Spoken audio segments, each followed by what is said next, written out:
तख्ते पंजाब पर किसका होगा राज? फैसले की घड़ियां करीब आ गईं। पीटीआई और नून लीग में बड़े टाकरे के लिए वोटिंग का मैदान आज सजेगा। हमजा शहबाज अपनी कुर्सी बचाने के लिए पुरअज़्म हैं। परवेज इलाही को भी वज़ीर आला मुंतखब होने का यकीन है। पीटीआई और काफ लीग की सफ़े अव्वल क़यादत ने लाहौर में डेरे डाल रखे हैं, जबकि नून लीग और आसिफ अली जरदारी भी मुतहरिक हैं। साबिक सदर की चौधरी शुजात हुसैन से एक ही दिन में 2 बार तवील मुलाकात। आसिफ अली जरदारी ने नवाज शरीफ को भी टेलीफोन किया। दोनों के दरमियान परवेज इलाही को मुश्तरका उम्मीदवार बनाने पर गुफ्तगू हुई। सूबे के वज़ीर आला का इंतखाब आज पंजाब असम्बली में होने जा रहा है। इस हवाले से मजीद क्या तफसीलात हैं, नंबर गेम क्या कहती है, ब्यूरो चीफ लाहौर अयाज शुजा हमारे साथ मौजूद है। अयाज बताइएगा, बज़ाहिर नंबर्स क्या कहते हैं? फैजान, ज़ाहिर नंबर तो इस वक्त पीटीआई और मुस्लिम लीग काफ के उम्मीदवार चौधरी परवेज इलाही के हक में है। उनके इस वक्त कुल अरकान असम्बली की तादाद 50 होती है। पीटीआई के अरकान असम्बली की तादाद 178 है, जबकि मुस्लिम लीग काफ के 10 अरकान असम्बली है। इस तरह 188 अरकान असम्बली की तादाद है उनकी पंजाब असम्बली में, जबकि जो सादा अक्सरियत है वो 186 उनको चाहिए। इस तरह उनके 2 वोट ऊपर है, लेकिन 1 वोट उनका 2 दिन पहले तुर्की रवाना हो चुके हैं। मुबैना तौर पर फवाद चौधरी ने इल्जाम लगाया कि उनको 40 करोड़ रुपया देकर जहाँ से रवाना किया गया है। पीटीआई को सिर्फ यही खतरा है कि उनके अरकान जो है मजीद मुनहरिफ न हो, जबकि दूसरी जानिब जो डिप्टी स्पीकर हैं पंजाब असम्बली सरदार दोस्त मोहम्मद अंसारी, वो भी इस वक्त मुस्लिम लीग नून की जानिब है। उनका जवाब भी मुस्लिम लीग नून की जानिब है। और अगर बात की जाए मुस्लिम लीग नून और उनके इत्तेहादियों की, तो उनके पास इस वक्त नंबर जो है वो 179 है। पिंडी की सीट का अभी तक नोटिफिकेशन जारी नहीं हुआ। अगर वो हो जाता तो उनके नंबर 180 हो जाते। इस तरह नंबर गेम में मुस्लिम लीग नून पीछे है, लेकिन इस वक्त सियासत के जादूगर और मुफाहमत के बादशाह असद जरदारी जो है वो लाहौर में है। गुज़िश्ता शब भी वो कई घंटों तक चौधरी परवेज इलाही और चौधरी मोनू सलाई का इंतजार करते रहे। वो जब दूसरी बार चौधरी शुजात हुसैन से मिलने उनकी राजगाह में पहुंचे तो वहां से उन्होंने पैगाम भिजवाया, क्योंकि इन दोनों की चौधरी परवेज इलाही और चौधरी शुजात हुसैन की राजगाहें इकट्ठी हुई हैं। वहां से उन्होंने उनको मुलाकात के लिए पैगाम भिजवाया, तो उस पर उन्होंने बजाय उनके मिलने के चौधरी परवेज इलाही और मोनू सलाई घर से ही बाहर निकल गए, जिस पर आसिफ जरदारी कई घंटे तक चौधरी शुजात के पास बैठ के उनका इंतजार करते रहे। यहाँ तक कि उनको अपने खाना भी, जो कि वो परहेजी खाना खाते हैं, बिलावल हाउस से वहां मंगवाना पड़ा और चौधरी शुजात के घर ही उन्होंने खाना खाया। लेकिन चौधरी परवेज इलाही और चौधरी मोनू सलाई उनसे मुलाकात के लिए नहीं पहुंचे। अब आखिरी मरहला है, आज 4 बजे इजलास होना है जिसमें वोटिंग होनी है। अगर तो पीटीआई और मुस्लिम लीग काफ के तमाम अरकान ने चौधरी परवेज इलाही को वोट दिया तो फिर चौधरी परवेज इलाही आज पंजाब के वज़ीर आला बन जाएंगे। बसूरत दीगर अगर मुफाहमत के बादशाह की कोई जादूगरी काम आई तो फिर हमजा शहबाज अपनी कुर्सी बचाने में कामयाब हो जाएंगे। जी ठीक है, अगर जादूकारी जो काम आएगी तो फिर वो अपनी सीट बचाने में कामयाब हो जाएंगे। अयाज शुजा ये बताएगा, 180 या 79 सीट्स हों तो 5 से 6 सीटों का ही फर्क रह जाता है, क्योंकि 186 सीट्स चाहिए वज़ीर आला मुंतखब होने के लिए। राना सनाउल्लाह भी काफ़ी दफ़ा कह चुके हैं कि 5 से 6 ऐसे अरकान होंगे जो कि अपने ज़मीर की आवाज़ पर वज़ीर आला पंजाब हमजा शहबाज को मुंतखब करेंगे। इस हवाले से क्या कहेंगे? देखिए, राना सनाउल्लाह ने तो कल 50 से ज्यादा अरकान का दावा किया था, लेकिन ये दावा उस वक्त सच साबित होगा जब वो पंजाब असम्बली के अंदर मजीद पीटीआई के लोगों को तोड़ने में कामयाब हो। जो 17 जुलाई के ज़िमनी इंतखाबात का नतीजा आया है, उस नतीजे के मुताबिक तो इस वक्त पीटीआई का कोई भी इलेक्शन लड़ने वाला जो रुकन असम्बली है वो तो ये अफोर्ड ही नहीं कर सकता अगर उसके अगले इंतखाबात में जाना है कि वो मुनहरिफ हो, क्योंकि बाहर उसको फिर नाअहल होकर दोबारा ज़िमनी इंतखाब में जाना पड़ेगा। और इसी तरह सिर्फ एक सूरत है कि जो मखसूस नशिस्तों पर खवातीन और जो अकलीती और दीगर अरकान हैं वो मुनहरिफ हों, और इसमें वो कितना कामयाब होते हैं ये अब देखना है। जी, रात को जो मुलाकातें होती रही आसिफ अली जरदारी और चौधरी शुजात के दरमियान, उसका कोई नतीजा निकल पाया? क्योंकि फ़ोन भी किया गया नवाज शरीफ को कि मुश्तरका एक अपना उम्मीदवार भेज देते हैं ताकि कोई लड़ाई झगड़ा हो ही ना, और ये जो तमाम इल्ज़ाम लग रहे हैं कि हॉर्स ट्रेडिंग हो रही है वो एक वज़ीर आला हमारा भी वही हो। फैजान, जिस हद तक दोनों जमातों के क़यादत एक दूसरे के आमने सामने आ चुके हैं और जिस तरह इमरान खान जारहाना अंदाज में बाकी सियासी को निशाना बना रहे हैं, ये मुमकिन नहीं होगा। नवाज शरीफ किसी सूरत भी शायद इमरान खान के साथ मुफाहमत पे राजी ना हो, क्योंकि मुस्लिम लीग नून का गढ़ है पंजाब और इनका किला है लाहौर। और जिस तरह इमरान खान इस वक्त उनके मद्दे मुकाबल पंजाब में खड़े हैं और जिस तरह ज़िमनी इंतखाब का रिजल्ट आया है, तो अब ये वाकई ही एक खतरे की घंटी बज चुकी है मुस्लिम लीग नून के लिए कि लाहौर जो उनका किला है वहां से ज़िमनी इंतखाब में 4 में से 3 नशिस्तें इमरान खान की पार्टी ले गई और इसी तरह पंजाब में 20 में से 15 नशिस्तें वो जीत गए। तो मुझे तो नहीं लगता कि नवाज शरीफ किसी भी किस्म की मुफाहमत के लिए तैयार है इन हालात में, जबकि वो इमरान खान उन्हें उनके भाई आसिफ जरदारी, मौलाना फजल रहमान और दीगर सियासी क़यादत को हमेशा अपनी तमाम तकारीर में इंतहाई शदीद तनकीद का निशाना बनाते हैं, उन पर करप्शन के इल्जाम आयद करते हैं। तो इन हालात में मफाहमत का तो कोई इम्कान नहीं। मफाहमत की एक इन हालात में ऐसा लग रहा है कि मफाहमत का कोई जो है वो चांसेस नजर नहीं आ रहे हैं। तख्ते पंजाब पर किसका राज होगा, फैसले की घड़ियां करीब आ गई हैं। अयाज शुजा, ब्यूरो चीफ लाहौर, हमें इस हवाले से अपडेट कर रहे थे, बहुत शुक्रिया। हमजा शहबाज को वज़ीर-ए-आला पंजाब मुंतखब करवाने के लिए पूरी कोशिश करेंगे, नून लीग के साथ डट कर खड़े हैं। साबिक सदर आसिफ अली जरदारी का कहना है, पीपल्स पार्टी नून लीग की इत्तेहादी है, तमाम जिम्मेदारियों को कबूल करती है, पैसे की सियासत को यकसर मुस्तरद करते हैं। हमजा शहबाज के वजारत आला के उम्मीदवार होने पर मैं पैसे क्यों लगाऊं? वज़ीर-ए-आला पंजाब का उम्मीदवार हसन मुर्तज़ा होता तो मैं पैसे जरूर लगाता। लाहौर में पीपल्स पार्टी पार्लिमानी पार्टी के अरकान से गुफ्तगू में आसिफ अली जरदारी ने कहा, नून लीग ने परवेज इलाही को वज़ीर-ए-आला बनाने से मुताल्लिक अपनी कमिटमेंट पूरी की। चौधरी शुजात के कहने पर नवाज शहबाज मरियम नवाज को परवेज इलाही को वज़ीर-ए-आला नामजद करने के लिए आमादा कर लिया था।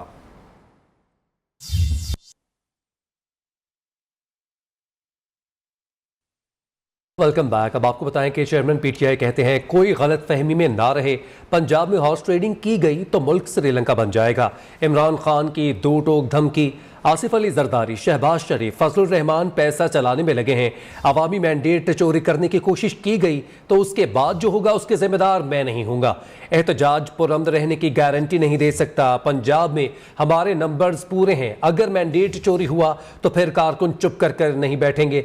चेयरमैन पीटीआई का पंजाब के ज़िमनी इलेक्शन में जीतने के बाद भी बदतरीन धांधली का इल्जाम, चीफ इलेक्शन कमिश्नर को सजा देने का मुतालबा कर दिया। कहते हैं, सिकंदर सुल्तान जैसा बददियानत चीफ इलेक्शन कमिश्नर नहीं देखा। अगर इनका ख्याल है कि पैसे लेके ये करेंगे तो ये मुल्क जाएगा श्रीलंका की तरफ। इन्होंने अवाम का मैंडेट चोरी किया तो मैं आज कह रहा हूं मैं जिम्मेदार नहीं, फिर क्या होता है? किसी को मैं आप कह रहा हूं आपने चुप करके नहीं बैठना। इलेक्शन में हर किस्म की धांधली की गई, इस इलेक्शन कमिश्नर ने पूरी मदद की उनकी। हमने इस इलेक्शन कमिश्नर के नीचे जनरल इलेक्शन हमने नहीं लड़ना। आसिफ जरदारी, शहबाज शरीफ, फजलुर रहमान ये पैसा चलाने लगे हैं। इनमें से ज्यादा देर ब्लैकमेल करते थे, हमेशा अपनी कीमतें लगा देते थे कि जी अब ये भी फलाना फंड चाहिए तो फलाना फंड चाहिए। सरबराह पीडीएम का भी रद्द-ए-अमल सामने आ गया है। कहते हैं, आइन और मुल्क के साथ खड़ा रहने को हमारा जुर्म बना दिया गया है। मुल्क में किसी तरह की अफरा तफरी नहीं चाहते। इमरान खान के पाकिस्तान को 3 टुकड़ों में तकसीम करने के बयानात सामने आ चुके हैं। ये मुल्क को तबाह करने के एजेंडे पर आए थे। इनकी हुकूमत का खात्मा पाकिस्तान की बका के लिए जरूरी था। शहबाज शरीफ गैर जरूरी शराफत दिखा रहे हैं। सरबराह JUI मौलाना फजल रहमान की कई रोज बाद धमाकेदार एंट्री, चेयरमैन पीटीआई को वार्निंग दे दी। कहते हैं, इमरान खान अपनी हदूद में रहें, हम उनके लिए जमीन इतनी गर्म कर दें कि यूथियों के नरम तलवे नहीं रखे जा सकेंगे। छोटी छोटी तितलियों के पर इस गर्मी को बर्दाश्त नहीं कर सकेंगे। हम तो जिहाद लड़ रहे हैं। जिहाद किस चीज का लड़ रहे हो? तुम्हारे खिलाफ जिहाद जायज है। इमरान खान अपने हदूद में रहो, जमीयत वाले जिंदा हैं। हम जमीन इतनी गर्म कर देंगे आपके लिए कि आपके यूथियों के नरम तलवे उस जमीन पर नहीं रखे जा सकेंगे। शरीफ साहब है गैर जरूरी शराफत दिखा रहे हैं। कितने बड़े बड़े केस पड़े हुए हैं। बिलियन ट्री 1 अरब दरख्त मैंने लगाए, किधर तरफ? मैं सोचता हूँ कि नेब का कोई इदारा ही नहीं होना चाहिए। नेब के इदारे के साबिक़ा कवानीन के तहत पाकिस्तान का हर शहरी पैदाइशी मुजरिम है। जब चाहे उसको गिरफ्तार कर लो, जब चाहे आप उस पर इल्जाम लगा दे। ये कवानीन, इसको हम तस्लीम करें।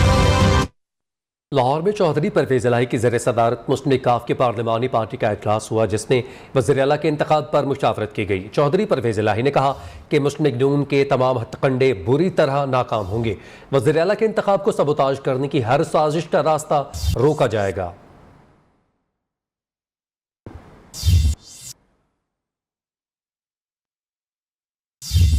लाहौर में चौधरी परवेज इलाही की ज़र सदारत मुस्लिम काफ की पार्लिमानी पार्टी का अहम इजलास हुआ। इजलास के हवाले से अपडेट करें तो डिप्टी स्पीकर पंजाब असम्बली दोस्त मजारी भी इन एक्शन आ चुके हैं। असम्बली सिक्योरिटी से पंजाब असम्बली की सिक्योरिटी सूबाई पुलिस के हवाले करने का हुक्म दे दिया है। मुबैना तौर पर डिप्टी स्पीकर ने 21 तारीख को ही खत लिखकर उस पर 22 जुलाई की तारीख डालकर एक दिन कबल ही भारी सिक्योरिटी मांग ली है। पेशगी खत मंजर आम पर आ गया। ज़राए के मुताबिक डिप्टी स्पीकर ने वज़ीर आला के इलेक्शन में एक दिन कबल ही लड़ाई झगड़े की मंजर कशी कर दी है। खत में कहा गया कि इजलास में शरपसंद अनासर दाखिल हो चुके हैं और वो कार्रवाई रोक रहे हैं।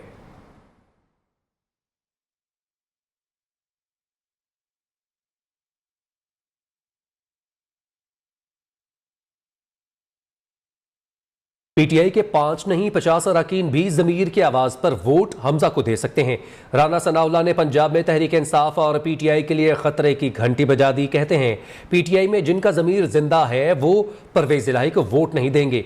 प्रेस कॉन्फ्रेंस में ख्वाजा आसिफ ने कहा इमरान खान जिसे डाकू कहते थे उसे ही वज़ीर आला पंजाब नामजद कर दिया। इमरान खान उन्हें हुकूमत देकर अपने 178 लोग कुर्बान कर रहा है। पीटीआई की सफ़ों में ऐसे लोग जिनका ज़मीर जिंदा है वो चौधरी परवेज़ इलाही के लिए वोट कास्ट नहीं करें। ये खुद जो है वो लोगों को खरीदता है। सियासी तौर पे हम जो है वो राब्ते कर रहे हैं। हम अपने सियासी ऑप्शन जो है वो भरपूर अंदाज से जो है वो एक्सरसाइज करेंगे। मैं समझता हूँ 5 नहीं 50 लोग जो है वो ये समझते होंगे कि ये सारा जो हो रहा है ये गलत हो रहा है। मजबूरी कहना कोई सही लफ्ज नहीं है। अपने इत्तेहादियों की जानिब से एक डिमांड कह सकते हैं। इमरान खान ने कहा था कि ये पंजाब का सबसे बड़ा डाकू है। अब उस डाकू के साथ उनको हुकूमत दे रहा है और अपने 178 लोग जो है ना वो सिर्फ इसलिए कुर्बान कर रहा है कि इक़्तिदार किसी तरह मिल जाए हर कीमत के ऊपर। उसके लिए ज़मीर समेत जो भी बिक जाए कोई फ़र्क नहीं पड़ता। ट्रेडिशनल हमारे कैंडिडेट थे जिन्होंने इलेक्शन लड़ना था 2023 का, तो उनकी दिल शिकनी हुई, उसकी वजह से थोड़ी सी दरारें पैदा हुई। आइंदा माह पाकिस्तानी रुपया अमरीकी डॉलर के मुकाबले में मुस्तहकम हो जाएगा। वज़ीर ख़ज़ाना मिफ्ताह इस्माइल कहते हैं अमरीकी डॉलर की कीमत को कम करने और पाकिस्तानी रुपये की कदर में इस्तेहकाम के लिए तमाम ज़रूरी इक़दाम किए जा रहे हैं। काबीना इजलास के बाद ब्रीफिंग में कहा रवा माली साल गुज़श्ता साल की निस्बत मुल्क में इक़्तिसादी तरक्की की शरह बेहतर रहेगी।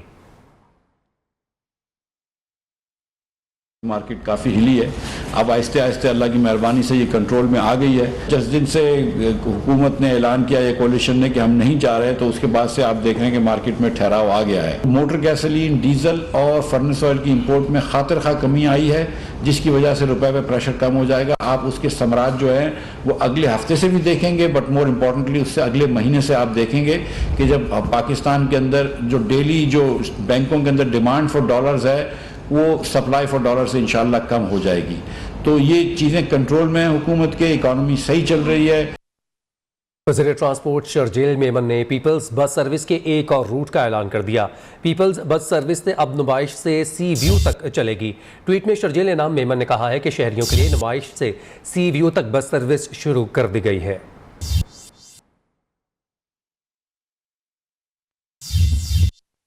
दीगर खबरों में आपको बताएं कि जमात इस्लामी ने इलेक्शन कमीशन से मुआफ़ी मांगने का मुतालबा कर दिया है।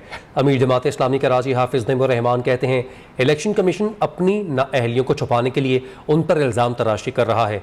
इलेक्शन कमीशन हुकूमत की बी टीम बन चुका है। हाफिज़ नईम ने इलेक्शन कमीशन के इंतखाबात को मुलतवी करने के खिलाफ कानूनी चाराजोई का भी ऐलान कर दिया।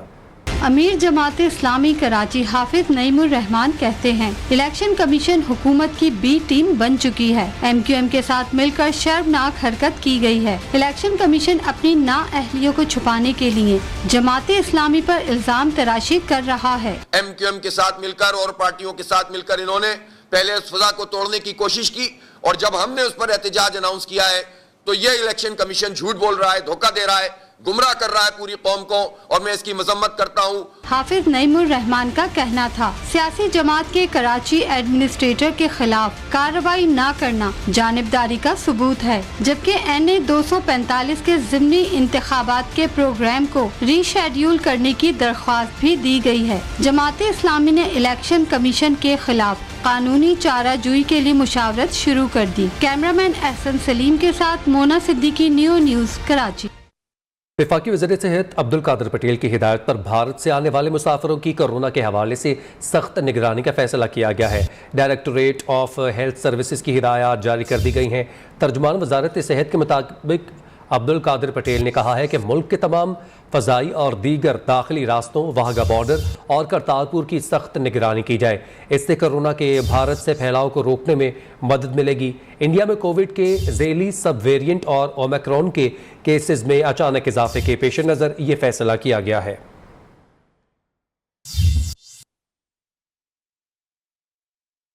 Welcome back. अब आपको बताएं कि पंजाब असम्बली की 20 नशिस्तों पर ज़िमनी इंतखाबात के नताइज का मामला है।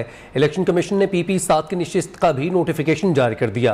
नोटिफिकेशन के मुताबिक रावलपिंडी के हल्का PP7 से पाकिस्तान मुस्लिम लीग नवाज के राजा सगीर कामयाब करार पाए हैं। इस हवाले से मजीद का तफसीलात हैं साकिब सईद से जानते हैं। जी साकिब, अपडेट कीजिएगा, इतनी देर क्यों लगी नोटिफिकेशन जारी करने में?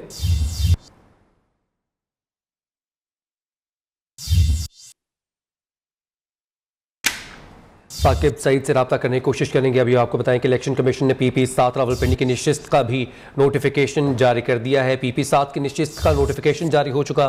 नोटिफिकेशन के मुताबिक रावलपिंडी के हल्का PP7 से पाकिस्तान मुस्लिम लीग नवाज के राजा सगीर कामयाब करार पाए हैं।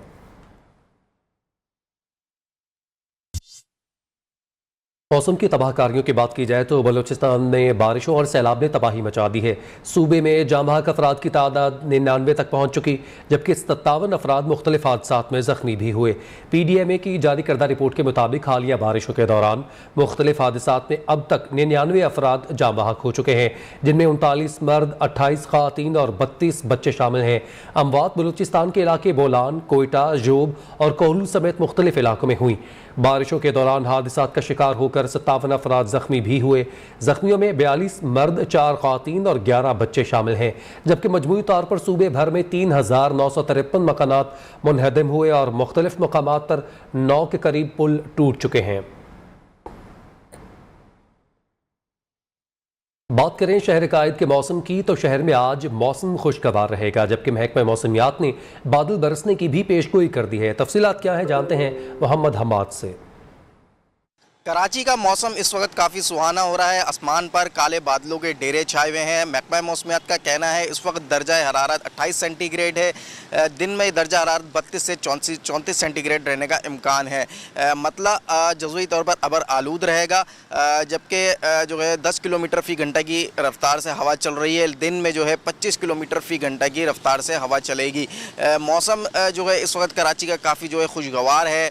आसमान पर जो है वो काले बादल छाए हुए हैं। महकमा मौसमियात ने पेशन गोई की है कि सिंध के मुख्तलिफ शहर नवाबशाह, सक्कर, हैदराबाद और जो दीगर शहर हैं और कराची में जो है 24 तारीख से जो है मौसलाधार बारिश की पेशन गोई है। तीसरा स्पेल जो है कराची में जो है 24 जुलाई को कराची में दाखिल होगा और जो बारिश पिछली गई है उनसे तेज़ बारिश की पेशन गोई की है।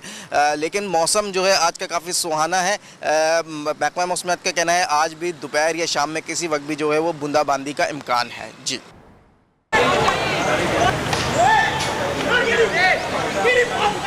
नेशनल हॉकी स्टेडियम में पहली chief of army staff inter club hockey championship के 2 सेमीफाइनल के मुकाबले हुए। पहले सेमीफाइनल में राना ज़हीर हॉकी क्लब लाहौर ने आसिफ बाजवा हॉकी क्लब सियालकोट को 3-0 से शिकस्त दी। दूसरे सेमीफाइनल में यूथ हॉकी क्लब मलीर ने KK हॉकी क्लब फैसलाबाद को सनसनीखेज मुकाबले के बाद 4-3 से हरा दिया। टूर्नामेंट का फाइनल 23 जुलाई को राना ज़हीर हॉकी क्लब लाहौर और यूथ हॉकी क्लब मलीर के दरमियान खेला जाएगा।